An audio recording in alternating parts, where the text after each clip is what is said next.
আশা করছি বন্ধুরা তোমরা সবাই খুব ভালো আছো। আর আজকে আমি যে সত্যবতী ঘটনাটা নিয়ে এসেছি তোমাদের জন্য, সেটা শুনে তোমাদের হয়তো খুব ভালো লাগবে। আর যিনি পাঠিয়েছেন আমাকে এই ভৌতিক ঘটনাটা, তিনার বর্তমান বয়স হচ্ছে এখন 80 বছর। তাহলে বেশি না কথা বলে ভৌতিক ঘটনা শুরু করা যাক। আমার বয়স এখন 80, শরীরটা কাঁপে, হাঁটতে লাঠি লাগে, কিন্তু মনটা এখনও অনেক কিছুই ভুলতে পারে না। বিশেষ করে সেই একটা রাত, 1985 সালের মার্চ মাস। আমি তখন 40 বছরের, পুরোপুরি সুস্থ, শক্ত সামর্থ্য যুবক বললে যা বোঝায়। তখন আমি চাকরি করতাম সিভিল ডিপার্টমেন্টে, রাস্তা নির্মাণের দায়িত্ব ছিল আমার। একবার কাজের সূত্রে যেতে হয়েছিল উত্তরবঙ্গের এক প্রত্যন্ত এলাকায়, নামটা এখন বলবো না। সেই জায়গায় একটা ব্রিজ তৈরি হচ্ছিল এক জলের ধারে, নাম ছিল চণ্ডীপুকুর। শান্ত নির্জন জায়গা, কিন্তু গ্রামের লোকজন সন্ধ্যার পর আর ওদিকে পা বাড়াতো না। কিন্তু কেন, সেটা আমি পরে বলছি। আমরা শহরে থেকে এসেছি, আমরা এইসব কুসংস্কারে বিশ্বাস করি না। এই ভেবে আমি ওখানেই একটা সরকারি কোয়ার্টারে থাকতে শুরু করলাম। কোয়ার্টারটা ছিল একদম জঙ্গলের ধারে, পেছনে জঙ্গল আর সামনে একটি চণ্ডীপুকুর, যেটার নাম আমি আগেই বলেছি। আমি ছিলাম একা, আমার সহকারীরা লোকজন অন্য গ্রামে থাকতো। সেদিন ছিল বৃহস্পতিবার। আমি ঠিক মনে করতে পারি সন্ধ্যে 7:30 বাজে তখন। হঠাৎ বিদ্যুৎ চলে যায়, পুরো এলাকা অন্ধকার। আমি হ্যারিকেন জ্বালিয়ে বাইরে বারান্দাতে বসেছিলাম। হঠাৎ কানে এলো পুকুরের দিক থেকে কার যেন কান্নার শব্দ, খুব চাপা, কিন্তু একটা না। প্রথমে ভাবলাম বোধহয় কুকুর বা শিয়াল হবে, কিন্তু যত শুনতে লাগলাম বুঝলাম এটা মানুষের কান্না। একবার উঠে গিয়ে দেখতে ইচ্ছা করলো, কিন্তু পা যেন চলছিল না। ভিতরটা ঠান্ডা হয়ে গেল। মাথার মধ্যে একটা শব্দ ঘুরতে লাগলো, যাস না, পিছনে তাকাস না, যা আছে ওখানেই থাক, তুই এখানেই বসে থাক। আমি ভিতরে ফিরে দরজা বন্ধ করে দিলাম। সারা রাত ঠিকঠাক ঘুম হলো না। সকালে গিয়ে স্থানীয় কন্ট্রাক্টরকে বললাম। ও হাসতে হাসতে বলল, আপনি নিশ্চয়ই ওকে শুনেছেন, ও এখানে অনেক বছর ধরে আছে। সন্ধ্যার পর পুকুর পাড়ে একা যাওয়া মানা। আমি অবাক হয়ে জিজ্ঞেস করলাম, ওকে?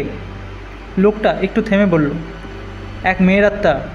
বছর 20 আগে নাকি এক মেয়েকে ওখানে জমিদারের ছেলের সঙ্গে জোর করে বিয়ে দিতে চেষ্টা করা হয়েছিল। মেয়েটা পালিয়ে গিয়ে ওই পুকুরে ঝাঁপ দিয়েছিল। সেই থেকে নাকি আর তার আত্মা ওখানে ঘোরাফেরা করে, যাকে পছন্দ করে তাকে ডাকে, এবং আর সে ফিরে আসে না। তারপর আরও 2 দিন কেটে যায়। আমি রাত্রের পর রাত ওর কান্না শুনতে থাকি। তৃতীয় দিন রাতে সাহস করে পুকুরের দিকে হ্যারিকেন নিয়ে হাতে বেরোলাম। মনে হচ্ছিল কেউ যেন নাম ধরে ডাকছে। হরি, হরি। গিয়ে দেখি পুকুরের ধারে একটা মেয়ে বসে কাঁদছে, সাদা শাড়ি পরে, ভেজা চুল। আমি তখন বুঝতেই পারছিলাম না এটা কিছু অস্বাভাবিক। আমি কাছে গিয়ে বললাম, কে কে তুমি? কী হয়েছে তোমার? সে মুখ তুলল, দাঁত নেই, চোখ গর্তের মতো ফাঁকা, গাল ফেটে গেছে।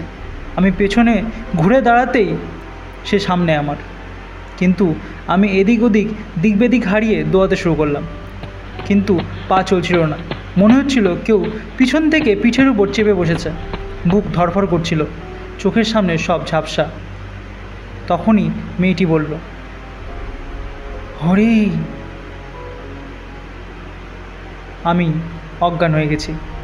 চোখ খুললাম হাসপাতালে।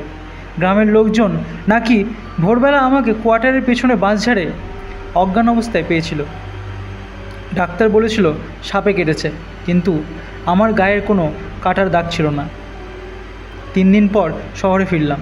সেই রাতের পর আমি আর কোনোদিনও সন্ধ্যার পর বাইরে বেরোইনি। আজ 40 বছর কেটে গেছে, কিন্তু মেয়েটার মুখ আমি এখনও ভুলিনি।